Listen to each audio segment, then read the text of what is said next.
Ladies and gentlemen, welcome to the Lawn Care CEO podcast. My name is Dan Ralphs. I'm the head coach here at the Lawn Care CEO. And this is where lawn care guys learn to become leaders. And on today's episode, we get to hear from the man himself, the Lawn Care CEO, the CEO of the Lawn Care CEO, Aaron Suttonfield. He's going to talk about how his company has transitioned. These are pretty impressive numbers, from somewhere around 35, 33, 30 something percent to over 80% conversion rate on his calls, on those leads that are flowing through his business. So this is like something that to me is like one of the very best things you can do at the top of the funnel. We hired the other day, Aaron, you and I hired a marketing agency for Lawn Care CEO. It wasn't a marketing agency, it was like a marketing consultant. And the marketing consultant came to us and he said something that kind of surprised me, because, you know, when you talk to him, this is, by the way, why I liked him as a marketing agency, because he said, hey, let's not start by fixing the number of leads you get. And I was like, that's what marketing is, getting the number of leads. He's like, no. Let's start by improving your conversion rate and making sure that you have a really sound sales process so that any leads you do get, we're converting at a really high rate, which I think makes really, really good sense, because at the end of the day, the example is escaping me, but it's kind of like, man, if we can just fix this, the thing we call it closest to cash, if you can get the thing closest to cash fixed first, and it's way easier to double or improve your conversion rate than to double or improve your leads, and cheaper. And so it makes all the sense to do that. So Aaron, tell us a little bit of the background on this storyline, which is, hey, we struggled with a little bit with our conversion rate. Yeah, it's control the things you control, right? And the thing that marketing frustrates, the thing that frustrates me the most in marketing is that it is such a gamble. It feels like that all the time. Like we're just, and probably a better word is you're constantly testing, and it's probably a more fair way of saying it. But it feels like a gamble, and it feels like an unknown. And as somebody that's, likes to have control of things, Dan, you've got to know me pretty well. Marketing's hard for me because I don't have control, right? And so, that, by the way, is not just because Aaron's not good at it. It's literally Google tomorrow could change everything, and the game is different. Or Google did change things, by the way. Like we're learning more about this right now, but I've become aware in the last week or two, Google made a major change in how their algorithm for service industries. They're making changes in the reviews and how you can get reviews and what you can do in reviews with like your employees' names in them and things like that. So it's constantly changing. Somebody told me this once. They go, marketers ruin everything. That was the statement. And the reason that is because what Google is doing is, like, I'm not mad at Google. Google's like, listen, I want relevant, I want actual good reviews. And every time they change something, some marketer somewhere has a way of just tricking Google or hacking Google. Yep. And so Google's like, well, you can't do that anymore because I see how you're hacking us. They're smart, and they change the game, and they change the game, and they change the game, and that'll be true forever. Yeah. So a couple things happened, Dan. So, I created a new company with you, the Lawn Care CEO. And about the time I did that, I had shameless plug, if you listen to our last podcast, Kyle Flanagan from Lawn Ace was talking about how he had built a company around people. And he saw a flaw in that. And the flaw was that when those people left, it hurt his company. And it's funny because I kind of had done the same thing. And it's very easy for an entrepreneur to do this because people are the hardest part of our business, right? And at some point, every business is going to rely on people. We can say all we want to about build seats and build systems and all this, but people are the engine of the business, right? They're the thing that really makes it sing. And so at some point, all of us are going to be dependent on a person, and I was no different. So, and this is my Brock Purdy example. Those who've hung out with me have heard my Brock Purdy example, because Brock Purdy was Mr. Irrelevant in the NFL draft. He went to my San Francisco 49ers, And then they went to Super Bowl. And everyone was like, he's a system quarterback. He's a system quarterback. And the reason I like Brock Purdy, he like went to high school down the road from me. Like, I'm a fan of his. But at the end of the day, was Brock Purdy a good quarterback, or was the system, Kyle Shanahan's system, just really good? And the answer is yes. Like, in order to go to a Super Bowl, you got to have good people running a great system. And if you don't, by the way, have those two things in tandem, then you're not there. But good systems can make you make average people look good people look great, and great people look like, Hall of Famers. Well, and so, in 2022, I start doing some consulting, and, by 2025, I'm completely out of my lawn care business, and it didn't happen overnight. You've been around for the entire transition. I mean, it just kind of, it's like the, you don't throw a frog in a boiling pot of water. You just let the water warm up around it, right? The water it'll just gets jump a little bit warmer, a little bit warmer. And to your credit, it didn't fall apart. It didn't die on the vine. It kind of hummed along, right? That's, by the way, one of the other reasons why great systems are awesome is that it can kind of hum along for periods of time. For you, it was like 2 or 3 years. The systems that we had really dialed in were operational. Like, we were really strong on the operational side of things. I mean, we're not perfect by any means, but the company was always on schedule. It produced good work. We had happy clients. Nothing on that side fell apart. And, we grew the company by about 10% during those times, year over year. And so, I mean, I'm not unhappy. But the thing that suffered the most with my exit was that the growth of the company. You and I were in a leadership meeting with my company one day, and at the end of it, we were at dinner, and you said, "You don't have a CEO." Like, ironic, right? A company owned by the lawn care CEO doesn't have a CEO. Didn't have a CEO. And so, but we also, in 2022, I've had a great relationship with Lori at our company, has been with us now 16 years. It's funny, when she came to work for me, her daughter was 15, and she was like, "Aaron, I got to drop her off at school, and then I can come to work, and then I got to pick her up after school." And that's kind of how we started.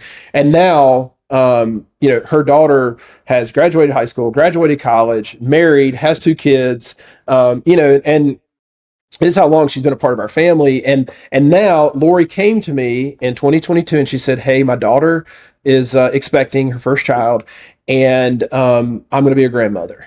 And for me, being a grandmother is going to be being a part of their life. And so I don't know what that looks like. I would love to help you part-time. Is that possible?" And I was like, "Lori," and this, right? Like we can say seats and things like that, but when you have a Lori or, any one of our members of our team came to us and said, "Hey, I need to go part-time," you figure out a way to keep those people a part of your team. They have so much institutional knowledge. She helped me build out our CRM. I mean, she was a part of this entire company and the growth of it. And I said, "Sure, we'll figure it out." And so she went to 2 days a week. Well, what that meant is the process that we had really relied on a person for was answering the telephone, customer service, selling. We sell everything we do over the phone or through email. Just that front facing person was gone overnight, pretty much, right? Yep. Now, I knew I had a half a year notice, and you were gone at the same time, so that happened at the same time. We both exited the company at the same time. So this is really, really crucial. And again, to your credit, the company by no means fell apart, but we lost these key people that were really good at customer service and sales. And so we limped through that. And what happened was our close rate had traditionally been 50%. We were 48 to 54%, somewhere in that range all the time. To me, I'd give like a B plus. That's a great little close rate. If you're hitting 50%, I'm pretty happy with you. Some people would say that Dan, that, they don't want their close rate higher than that because they want to push their price up, and they think, there's a lot of debates on the Facebook groups in the industry about close rate. And if people are listening to this, I bet you there's somebody going, I wouldn't want my close rate higher than 50% because you're leaving money on the table in their eyes.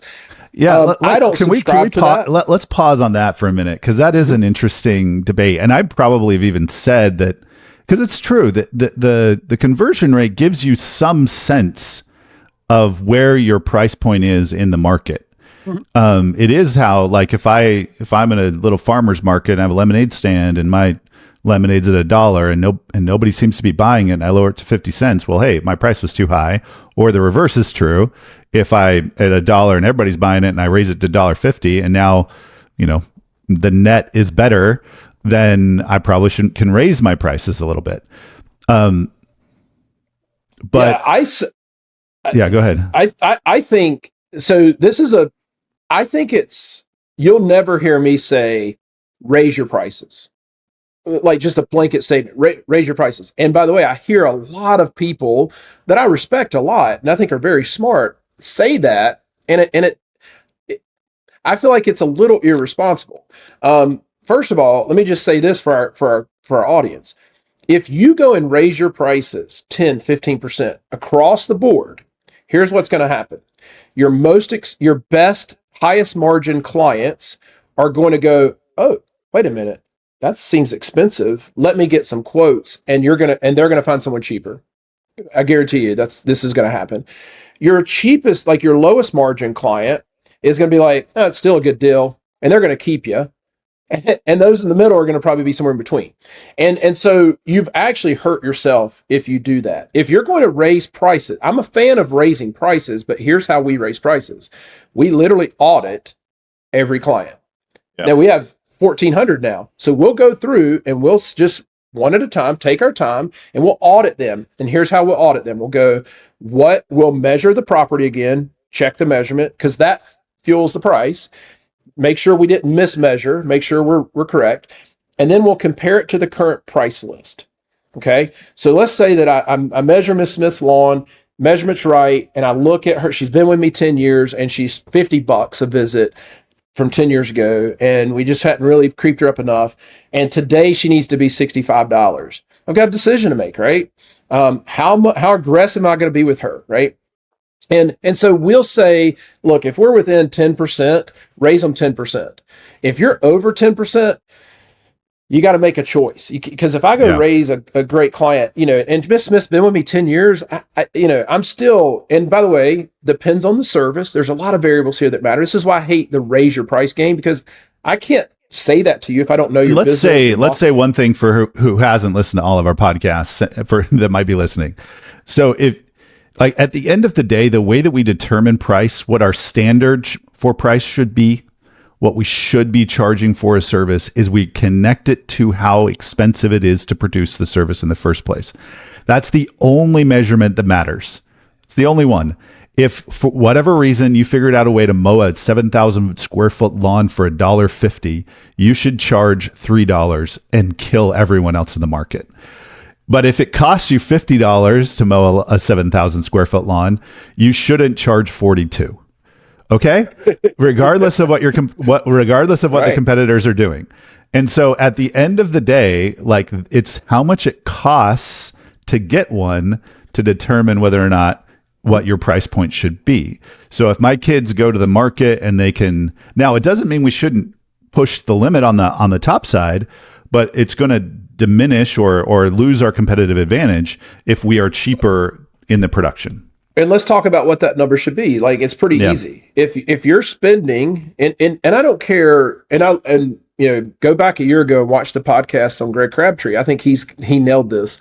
Greg Crabtree says that any business that can have a gross profit of 55%, and what that means, so this is just layman's terms here, because neither one of us are accountants. We're not trying to play accountants here, but gross margin, gross profit is just simply in his mind, the labor in the field and the materials in the field to produce that dollar, right? So if we can spend 45 cents on material and labor, and we can keep 55 cents on a dollar, then that's a good business model. It's a great business model in his mind. He says, I don't care what business you're in. If your gross margin can be 55% or better, that's a great business. And, Wall Street would say the same thing, right? Private equity is coming in and they're looking at that. They're looking at businesses who can do those types of things, right? And so we say in our business, in our industry, we think that it should be about 35%. Fertilization we control, right? Yeah. And honestly, mowing as well. Mowing right? too. I mean, yeah. You really should be, 65% gross margin in mowing or fertilization weed control, because you can. We know it. We see it all day long, right? Across the country. And so, yeah. And so ultimately, if you're new in this game and you're like, man, I don't even know what is gross what? I mean, you don't need to understand that. All you need to understand is how much money do you spend in labor and material to do any service you're doing. And if you're spending more than 35% or 35 cents on the dollar, however you want to look at it, then you probably are priced too low and you probably need to raise your pricing. Mm-hmm. And so all we teach people how to do, Dan, is to build price matrix with that in mind. And we've got a really cool price matrix that we give away. If you've got a Harold's rep, they actually have access to it. They'll come teach you how to use it.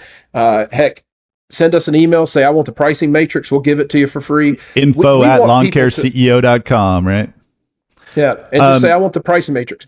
But, so we understand the pricing, right? And as you're talking about raising prices, you're going to use a pricing matrix that has set your pricing so that you are 65% or better on your gross margin. And if that's the case, then you're going to look at your existing client list and go, are they close to that? Listen, if that client's about 55%, I'm not going to mess with them a whole lot. I'm not going to poke the bear, right? And here's the reason that I am so I'm so bullish on this, don't raise prices, just across the board. The value of a client, it is like having client count is probably one of the most important metrics. If I understand your pricing is good and you tell me you have 2,000, 3,000, 4,000 clients, that's a big deal, right? And every single one of those clients matters. And so, we're working so hard. We're going to talk today about close rate and marketing and some things like that. We're working so hard to get these clients. The last thing you need to go is be reckless with the clients you have, right? And I think it's almost back to the original comment, which was like, hey, closest to cash are the guys in front of you that you're already giving you money, and you want to be careful with them. Now, we bumped into probably the number one early mistake that lawn care businesses do make is they do underprice their work. And you got to be strategic and careful about the raise of price over time. Now, if you're losing money on a client, like you're the cost you 50 and you're paying 42 and you're getting 42, well, those clients are easy to raise prices on because it's like, what do I have to lose a little bit? But at the end of the day, here's the spirit of let's get back to kind of our topic for the day. So when we talk about conversion rate, one of the elements of conversion rate is price. You can't deny it, right? An element of conversion rate is price. And you did something this year which I thought was interesting. You said, hey, I want to go get aggressive. And maybe this is step one of this process is like, you got to get your pricing right. And then if you're struggling, if the goal is growth and client acquisition, we want to actually push the limit on lower price rather than more. So, but there is a limit, and we have to really, really understand that limit. And then we can push the price down a little bit if our goal is client acquisition. And then, like you said, we can kind of inch that back to a healthy spot over time. But think about this. Let's imagine that I have a client who is $55, but I can get the price within my cost of goods healthy range, within my gross margin healthy range, down to $49. Well, $49 in a client's heart and mind is going to go, oh, that's way cheaper than even 55. Like psychologically, the 4 and when it starts with a 4 versus a 5 is way different. Well, if I can go get that client more often and maybe I push my, gross margin from 65% to 62%. Like, that's a strategic move I can make to help increase my conversion rate, is to lower the price. And this is the difference between a casual lawn care guy and a guy who's trying to grow a business. The difference is I know the difference between 49 and 55. I'm strategically deciding with a spreadsheet in front of me, I'm doing 49.97. You know what I mean? Like, it's that's the thing that I think that people like. I'm going to get on a soapbox here for a minute, but that's the thing I think a lot of people miss. That we're talking 2%, 3%, we're talking 4%, but when you multiply that 4% across 1,000 clients, well, all of a sudden you're in a cash flow crunch if you're on the wrong side of that 4%, or if you make 4% mistakes, all of a sudden you have an 8%. Instead of 20% net profit, you're 12% net profit and barely getting by. And so it does become about these little details in the pricing specifically that, like, companies live or die. I don't know if you're not confident in your pricing, man, you should come talk to us tomorrow. Like, you literally should go info@lawncareceo.com. Dan, oh crap, I am not confident about my pricing. What do I do? Because it is a science. It's not an art. We can go figure it out, and then you can feel confident, and then you're ready to scale. So I think we need to back up just a little bit, though, because, all right, so Lori left, I left, and then we transitioned to trying to like backfill this position with a couple of different scenarios. And Sure. and they didn't work, not because these solutions don't work, but because I wasn't there to train. We were missing that CEO, that person who, 3 jobs as CEO: cast a vision, build the team, not run out of money.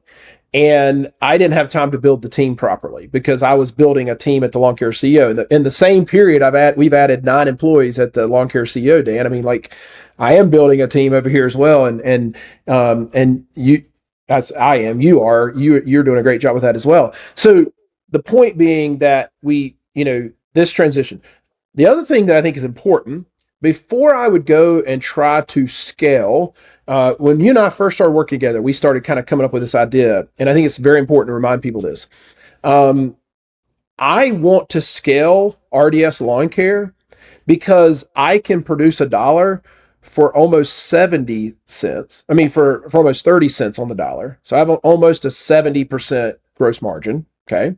So by the way, our gross margin went from talk dirty to me, Aaron. Talk dirty to me. 70% gross margin. Holy. Yeah. Since I've been out of the business, the gross margin has gone from about 63% to 70%. Okay. And so we got really good at what we do.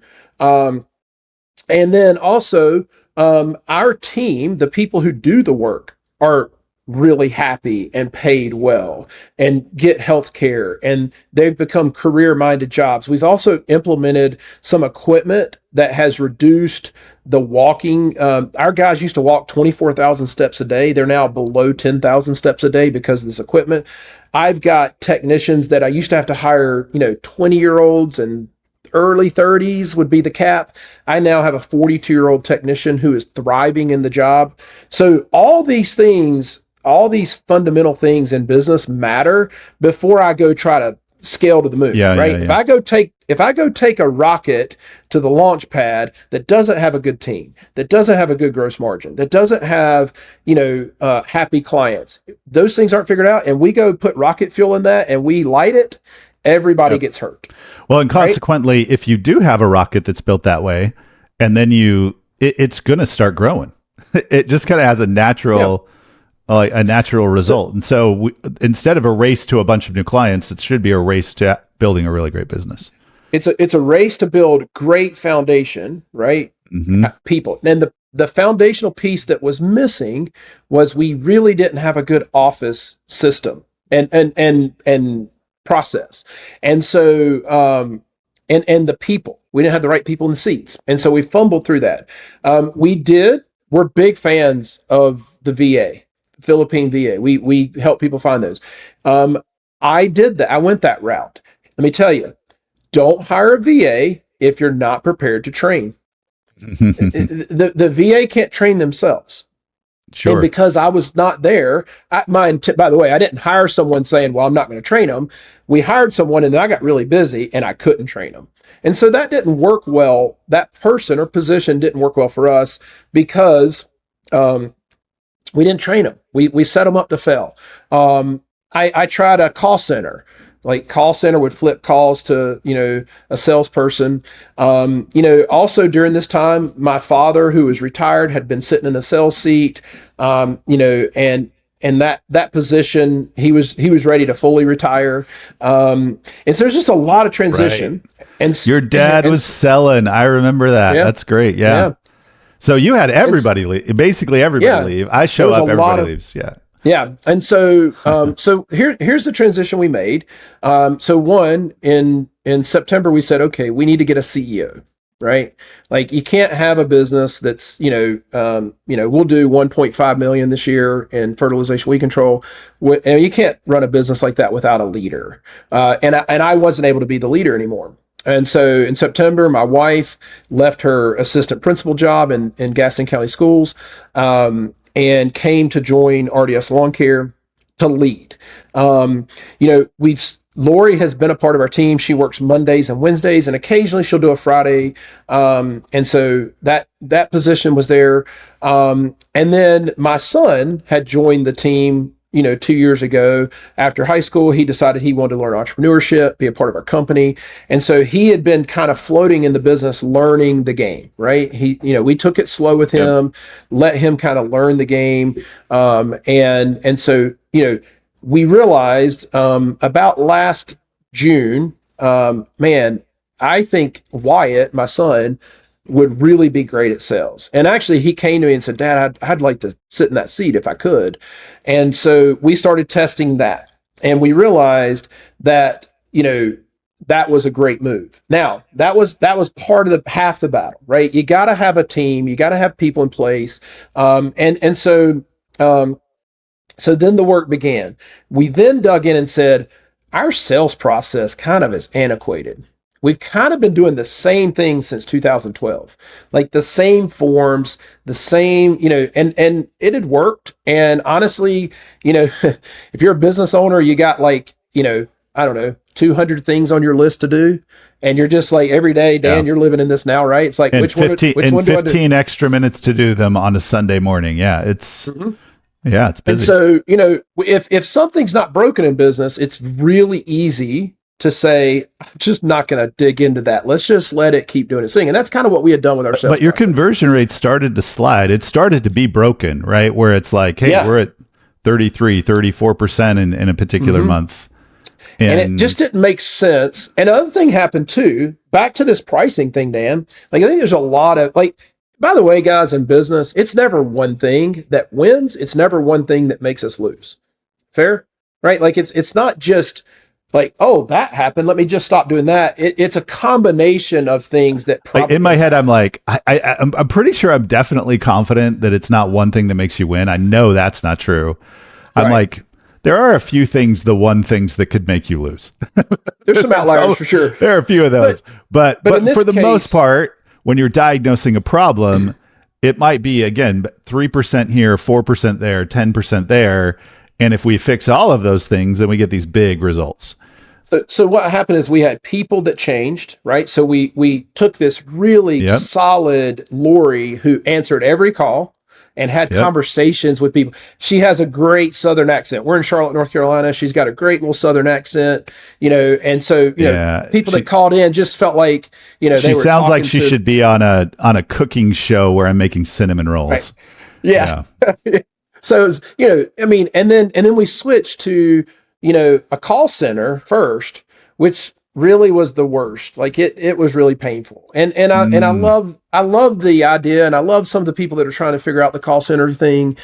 It's just tough. It's tough to have a call center answer your calls. I'm not a fan. I understand the spirit of where call centers think they're filling the gap. But it's just really difficult for that person to help. And by the way, the biggest pushback we get from our clients, they hate call centers. They know when they've been flipped to one and they just don't like it. They'll tell us, I don't like your call center. And they just, I mean, and it's not the people, it's just they don't feel like they're talking to the people. They don't feel like they know when they're there. Feels robotic a little bit. Yeah. Yeah. And then the VA, we switched to VA. That was great at first because we had consistency. By the way, what I love about the VA is there's consistency there. They're Johnny on the spot with things. They're very talented. They can help you. But you put a VA in the right scenario, it's amazing. Yeah. So let's talk about this first step. Let me try to put a button on it. So step one is I need somebody, if we're talking about how to make the conversion rate work, when we take away a good, consistent person that answers the phone every time and has a great way of talking to the client, knowledgeable, knows the product, that's very, very problematic, right, to our conversion rate. At the same time, if I don't have anyone picking up the phone, answering the phone consistently, a good first step is a Filipino virtual assistant. We're going to teach you in a minute how to get to that how to give them a really killer script that they can answer very simply. And that, again, if you're not answering the phone, your conversion rate is 0%. And so for us to get to 30 or 40%, we can do that with a Filipino VA who's well trained. And so that can be a great next step. You're probably not getting to 80% conversion rate with a Filipino VA, but I will take 40 or 50% over 0% because I'm not answering the phone. Sure. Right? Yeah. And so we shifted to that. Had we had, Paris, my wife, in the CEO seat, that would have worked great. Because she would have trained that person. We'd have been listening to phone calls. And by the way, the Filipino, I've yet to work with any of them that don't want to get great at their job. Like, they want you to train them. They want to be, coached. And so I had the best story of a Filipino VA, just a side note. So I had, so one of the things we do at Lawn Care CEO is we will help you find a Filipino VA. We'll help you, get a list of candidates with videos, and you can kind of go through and choose one and hire one. We teach you how to hire and do all that stuff. So we'd done that for one of our clients, and the client came to me and said, "Hey, one of our Filipino VAs wants to quit." And that I hadn't heard of before. I was like, "Man, I feel so bad. I'm so sorry. We'll help you find another one." Well, then she said, "Let me tell you the story of why she wants to quit." And I said, okay. She said there was a flood in Manila. The flood affected her home, and her first floor of her house was underwater. Now, she was prepared because she does Filipino VA work, and she had a generator and a way of accessing the internet. And she was sitting on the roof of her house trying to do work. And she felt bad that her work was maybe not quite up to par. And so rather than continue to move forward, she was going to quit. Yeah. I was like, what? Yeah. We have guys not showing up to work because they had too much to drink last night. It's like, what? Yeah, man. Yeah. They're amazing. They really are. They are. I highly recommend that route. And by the way, Dan, I think we're going to probably add a Filipino VA to the lawn care company next year. And so as we tell the story, you'll kind of understand where we went. So we didn't have that person trained well. Step one, get your person. If your person can be you, let it be you. If it can't be you, let it be a Filipino VA if you can't afford a full-time person. If you can afford a full-time person, you're that size of company, then let it be a full-time person. US states is the best result. So the close rate had dropped into the mid-30s.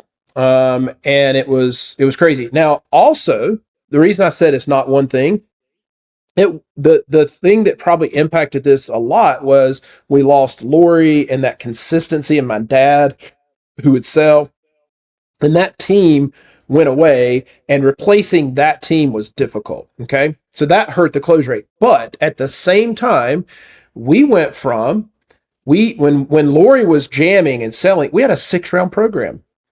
6 visits for fertilization weed control.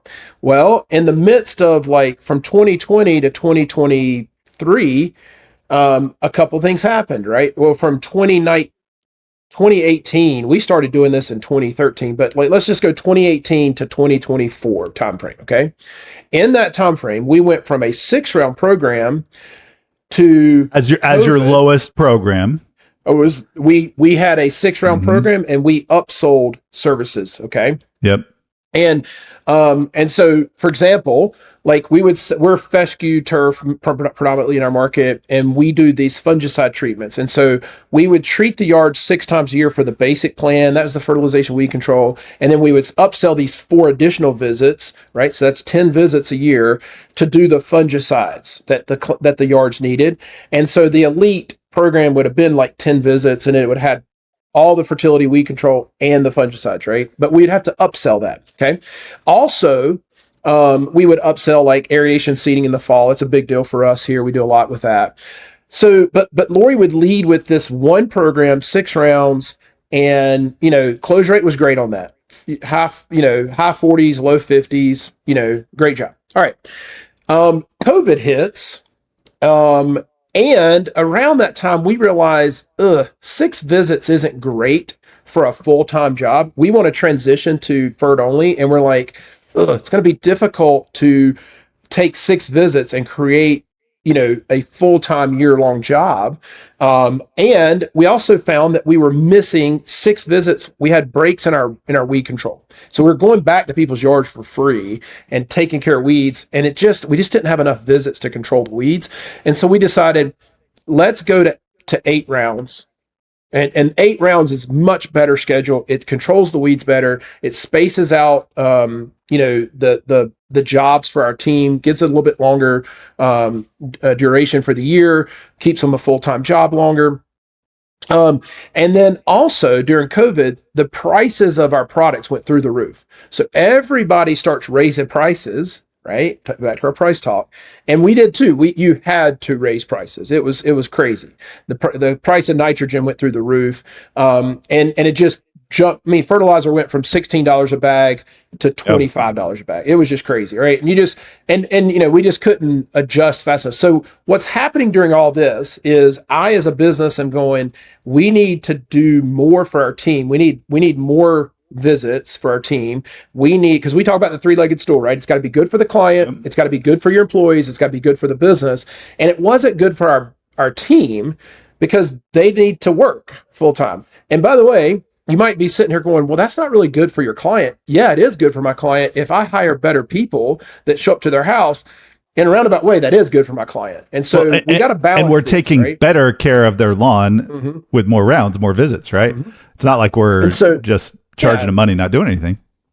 But what happened is I studied this big time this winter, and I found out that the close rate was impacted by the people that we lost. But at the same time, we told the community, we do 8 visits now when you buy from us, not 6. So 2 more visits. And we raised our prices. And we kind of raised prices emotionally, not based on the way we teach people to raise prices now, right? We look at our costs. We have a really good understanding of where that line is, right? And so what happened is, close rate dipped into the mid 30s, and our close rate to this year is we've hit as high as 84.8%, and on average we are at 69.25%. So let me tell you what we did, what we changed. Okay, let's do it. So just to lay the foundation of everything else. So a couple of things that are foundational here. One is price, product, makeup, and the second is team. We've talked about, and we're probably going to talk about how you made those changes around those things. So when I studied the close rate, it dawned on me, and I actually leveraged AI for this a little bit. This was pretty cool. AI told me, I kind of threw all this stuff in there, and AI said, hey, this is exactly what it said to me. It said, you got more complex and more expensive, and your client got less informed, or is not informed, right?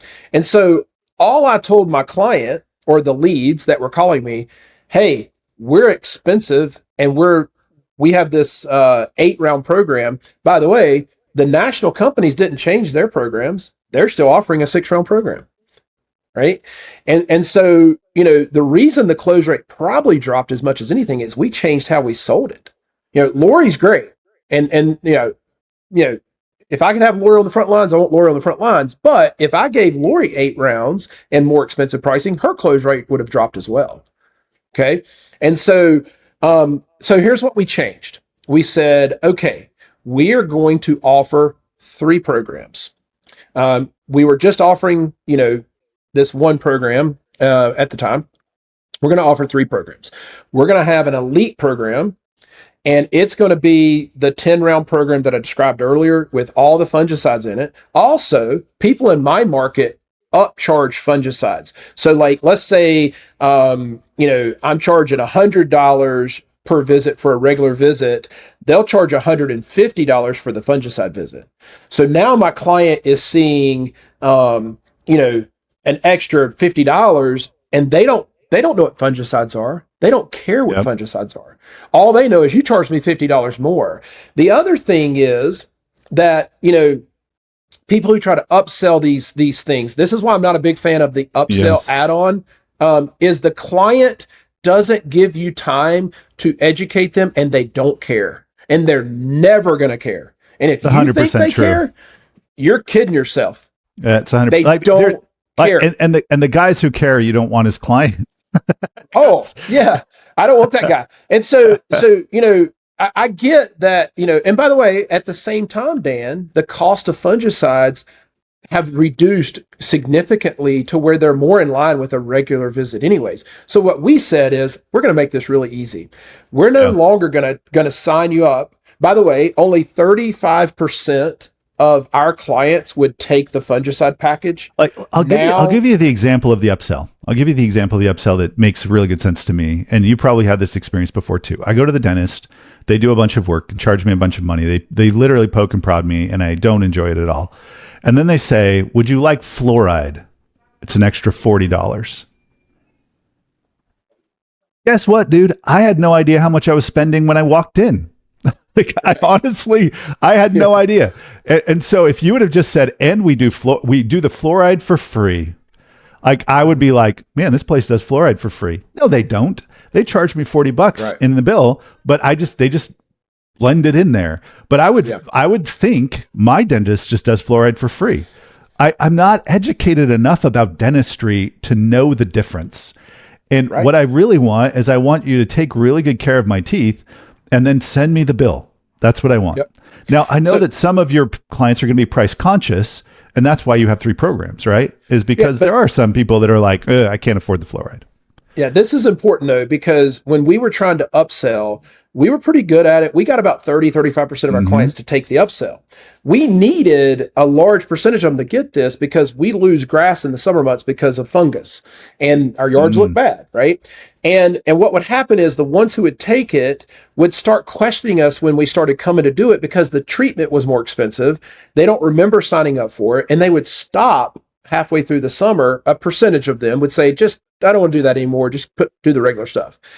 And so we would lose some of that, right? So now what we said is, we're just going to combine all that into a 10-round program. They're all the same price per visit, and you're just on the elite program. And now over almost 60% of our clients, Fescue clients, get the 10-round program. Okay. Because they're getting the elite stuff, and it's the same price. By the way, 100% of them stay on it through the summer. They don't stop, unless they stop because they don't want to do anything anymore, right? I mean, obviously that's going to happen, but they're not stopping because they're on the elite program, right? Whereas people were stopping because they're like, I don't really want the fungicide anymore. I got a little regret on that program or whatever. All right. So now, but the way we sell this, I think, is important. So, we know that there's 2 ways people come to us, right? They either come to us through a web form, or they pick up the phone and call us, right? It's one of those 2. And so if they come to us through a web form, we're going to try to call them. Like, the goal is to talk to these people as much as you can. So every web form that comes in, we're going to try to pick up the phone and call them. If the phone rings, we need to answer it live. If you're not answering the phone live, I don't think people leave voicemails anymore. Do you have a target as far as how long it should take from the time that email hits your box to the time that I'm ringing the phone? Oh, I mean, as quickly. If you can do that immediately, you probably have a better chance of getting that person on the phone, right? Because they probably just sent it. They're probably in that mindset. I like you should picture as soon as that ping comes through, because most of you have a way for them to get an instant quote or whatever on your website. As soon as that ping comes through, I want you to picture them at their desk. They have a little notebook of a to-do list, and one of their to-dos is to get lawn care services of some kind or another. They've just submitted. They've just done the thing where they check the box. Can they check the box that it's done? No, right? They can't complete that task. So there's the possibility they go, maybe I'll just send out a few quotes because I don't know if these guys are going to get back to me. So literally, like from the time that they click submit to the time that they go back to the website to submit another, that's how much time you have to be like, ring. Hey, Mrs. Johnson, we're ready. And I think if you're calling within 30 minutes to an hour, I think you're probably okay. But again, if someone's submitting a web form, they're probably more patient. They're probably like, I'm going to get something back, right?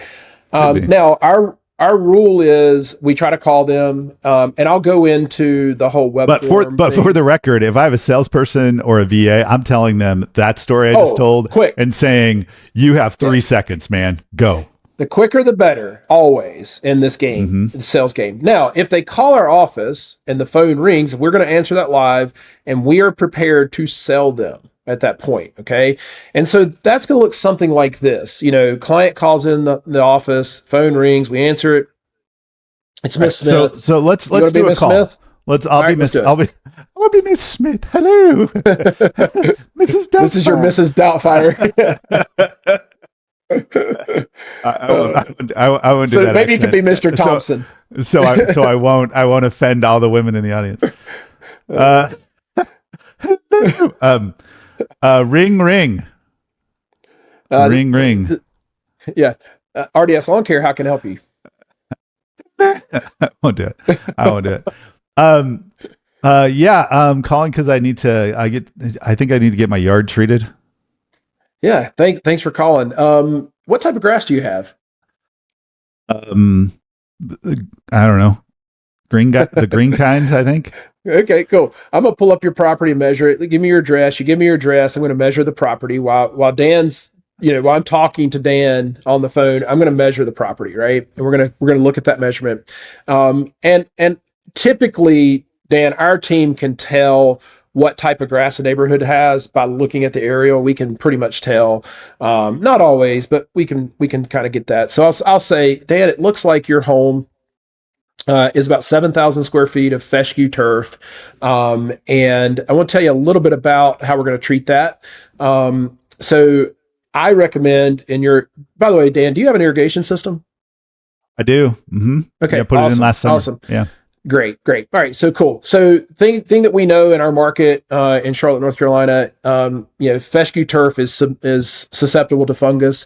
Fungus actually comes from the high humidity that we experience and water being present. So you have an irrigation system, water is going to be present, and humidity is always going to be present. So fungus is going to be happening in your lawn. So I recommend our Elite program. Our Elite program takes care of all the fungicides that your fungus protection that your yard needs, all the fertility, all the weed control that you need. And for your lawn, it's $68.97 a visit for us to come out. We'll come out 10 times a year, no contract. You can cancel anytime you like. I can actually get you scheduled in the next 3 days. All I need from you right now is a credit card. Would you like to go forward with that service? And we shut up. Okay. Some form of that. No, I don't sell every day. I was pausing for emphasis that you just shut up. I know that's how you do it. All right. I guess that sounds good. Great. Let me get your credit card. I'm gonna get you. So by the way, like this is the thing that I think is so brilliant about that. What could I be calling for other than I want tall grass short or yellow grass green? Green and weed free. That's what I want. Yep. Hey, Mr. Thompson, we're going to make your green grass the greenest on the block and weed free. Come out 10 visits, $68. How does that sound? Like, that's pretty much all you need to say. Like, I don't even as a non lawn care guy, I don't know enough to know what like.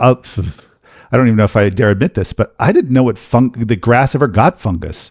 Like, I didn't know that. I was like now granted, I'm in Arizona and we don't really have grass, but it's like, wait, grass gets fungus? That's a thing, like I didn't know that. So like, I think the brilliant part of that little script you just gave us is it's so simple. The simpler, the better. There's an old saying that says the confused mind never buys. And so you want simplicity. You want one option. Yeah. You want one thing you're selling to one client and for it to be very straightforward that you're going to give them what they want. Because the psychology of the buyer is I have to have confidence that I'm making a good decision. And I can't have confidence if you're asking me to make decisions about things I know nothing about. Mm-hmm. Now, so we lead with the elite program. That's the program we want people on. That's the program that's going to make their yard the healthiest and look the best. That's the program that gives our guys the most stops every year. Yeah. And by the way, we actually have priced it so that the elite program is the cheapest by a few dollars per visit. Okay. So I'll get into this here in a second. And by the way, so you lead with that, and you just like lead with that, and then you shut up. And you shut up. Scheduled. And there's a decision that's being made right there, and you mentioned it just now. But I think it's important that our audience understand this. Okay, this person probably has like 3 conference calls today. They got to get their kid to their soccer practice after school. They're maybe one of their kids is sick today. Their husband's out of town. Their wife's out of town, whatever. Like they got a parent that's in the hospital. They need to get their yard taken care of.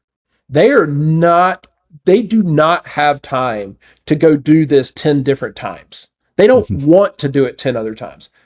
They want their yard treated or their yard mowed or their yard trimmed, whatever, right? And I know you're going to sit there and go, well, yeah, I've got clients who they'll call 10 people. Great. That's not my ideal client.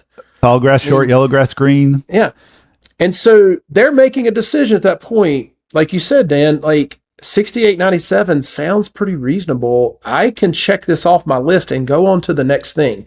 If you think they care about the fungicide that uses oxystrobin and propiconazole in your fungicide mix, you're fooling yourself. Yeah. Stop it. And what you're actually doing is confusing the buyer. Yeah. Making them think, man, this is maybe more complicated than I thought it was. Maybe I need to do a little bit more research. I need to go figure it out. Whereas if I just showed up and said, hey, you want your tall grass short and your yellow grass green? Yes, that's what I want. Okay, we'll take care of that. And the reason X price. the reason I only gave you one option is I'm trying to close you right now because I don't need my sales team following up with 100 people a week and trying to get, I need to deal with you right now and get to the next call. And close this and get this thing scheduled, right? And so if I were to give you 3 options on the phone call, you would go, sounds great, Aaron. Let me think about these and I'll call you back. Well, the sale goes to die right there, right? Like it's where the sale goes to die. Mm-hmm. The whole goal is confidence, right? The whole goal is giving them clarity and confidence so that they can make a buying decision. Mm-hmm. And the more friction you add, the worse it gets. There's a reason that, used car or car salesmen don't want you to leave the lot. Like there's a high percentage of people that never come back and buy that car. And they know that, RCA used to call it the puppy dog sale. Like, hey, why don't you take that color TV home and see how you like it?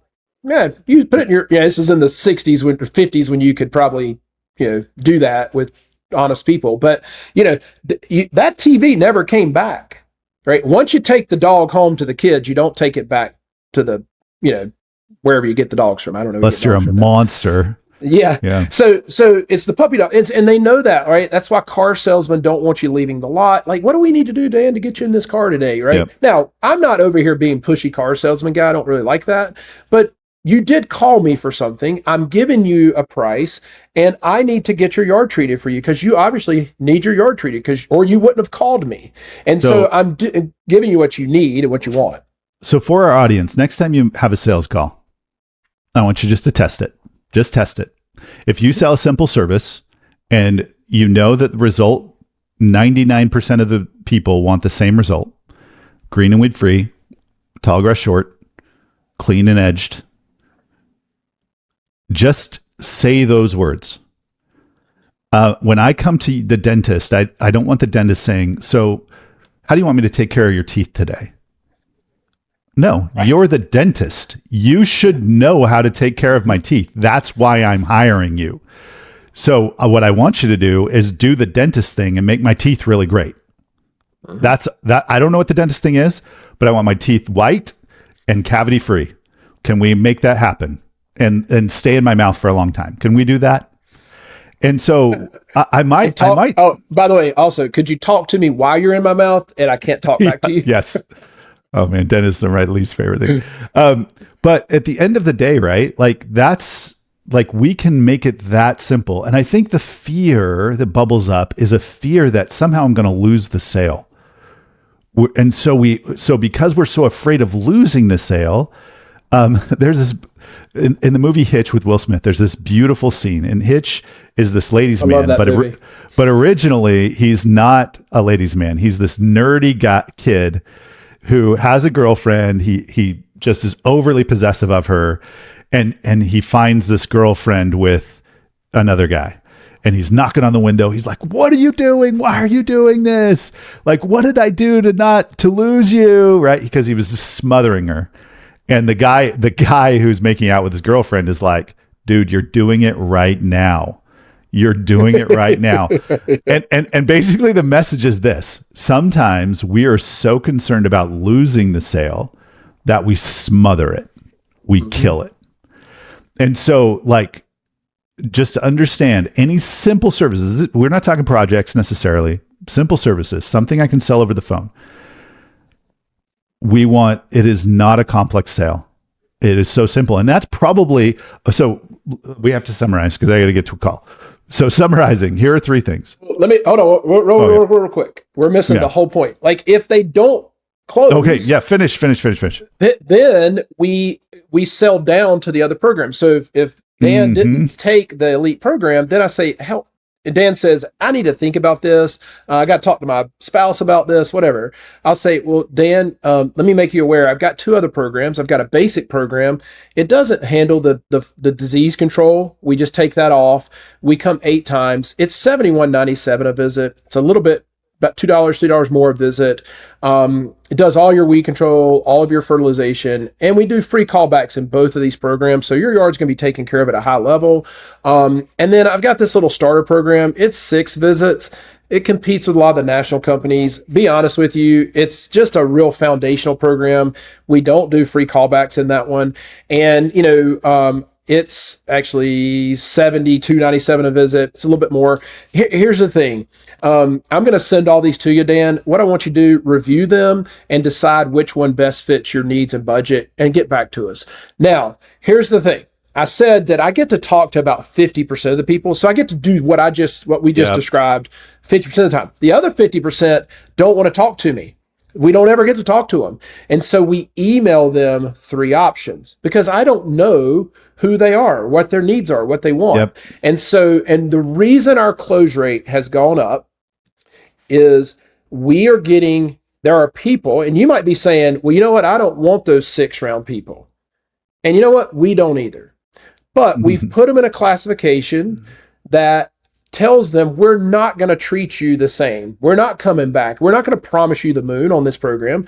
But I don't want to lose that opportunity with that client because I don't have it. And what we've seen is the increase in our close rate, Dan, has been because we have that option.